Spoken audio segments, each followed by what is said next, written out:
multilateral diplomacy, we have achieved very tangible goals.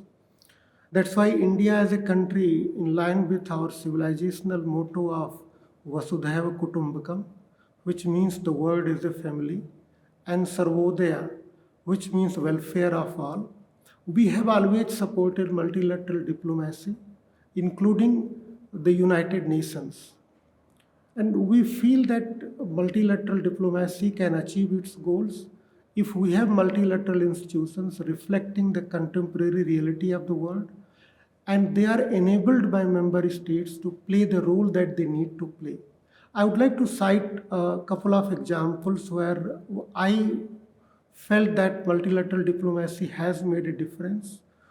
For example, we have international instruments like biological weapons conventions, chemical weapons convention, or there is a convention called certain conventional weapons convention. Through these three conventions, we have been able to eliminate entire classes of weapons of mass destruction and other weapons which were dangerous to human beings, for example, landmines or laser weapons.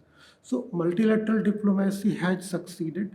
I was personally involved in negotiation of a protocol to Convention on Certain Conventional Weapons, which dealt with explosive remnants of war. So when a war is fought and war is over, we still have a lot of remnants of the ammunition used scattered around, and a number of people get injured or even lose their life.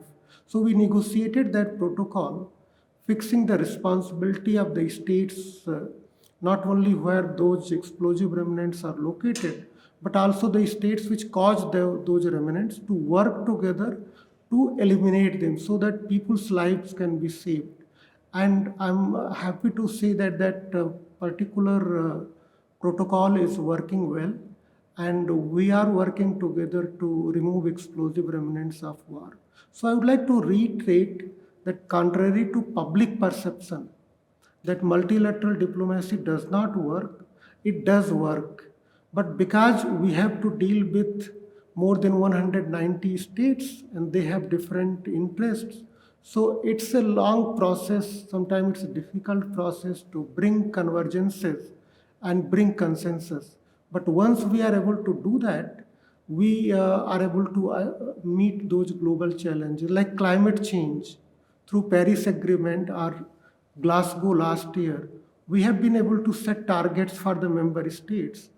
And that's the only way we can deal with the global warming to prevent the climate change. So I feel multilateral diplomacy is very successful. We have not been able to solve all the problems, but certainly we have been able to deal with a number of problems successfully.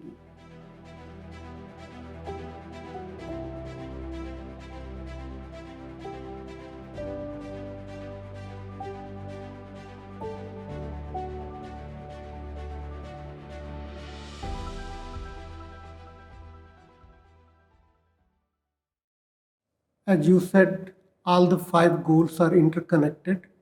We also live in an interconnected world, which means the states' interests and concerns are interconnected. States pursue their interests both bilaterally and also through multilaterally working together with a number of states. Multilateral diplomacy has always been a very important aspect of global diplomacy because we live in an interconnected world. Our interests are interconnected. The challenges that we face are interconnected, and no state alone can deal with those challenges. States recognize, therefore, the compulsion to come together and work together to find solutions for the global challenges that we face.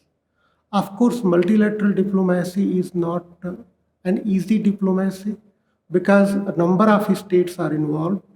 Their interests differ, their priorities differ. So what we need to do is to find convergences. We need to find consensus among the states. It can be a painful and long process, but at the end of the process, what we are able to achieve is something which is acceptable to all the states. And when states work together to achieve that common goal, they are able to deal with any global problem that we face. So, any challenge that we face today, whether it relates to achieving the sustainable development goals, or whether dealing with global issues like terrorism or climate change, states need to work together. And that's why there is no other alternative for the states but to pursue multilateral diplomacy and work together to find solutions for the common problems that we face, common issues that we face.